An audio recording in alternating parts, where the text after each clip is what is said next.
Un ex-voto est une offrande faite à une divinité, en demande ou en remerciement d'une grâce, d'une protection demandée ou obtenue, à l'occasion de tout malheur imaginable, souffrance, maladie, danger ou accident.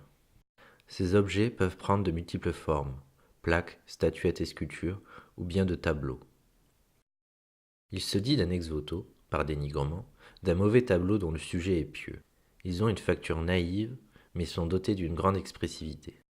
Né à la fin du Moyen Âge en Italie, il se diffusera en France par la Provence où il est très pratiqué.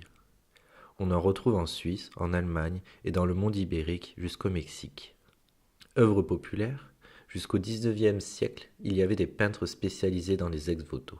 Mais il continue d'être pratiqué et créé directement par les personnes concernées. Les tableaux sont divisés en trois parties.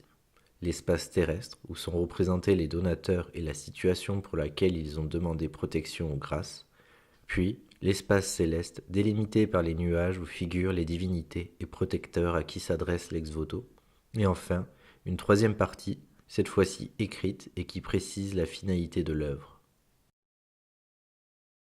L'ex-voto raconte des situations intimes où se mêlent malheur et miracle. Il met en avant, dans une époque et un lieu, les préoccupations quotidiennes des personnes qui les réalisent. Au Mexique, où la pratique de l'ex-voto en peinture est toujours vivace, il a pu même influencer des peintres célèbres. À 18 ans, Frida Kahlo était dans un bus qui est entré en collision avec un tramway. Un accident presque fatal qui l'a obligée à rester alitée toute sa vie.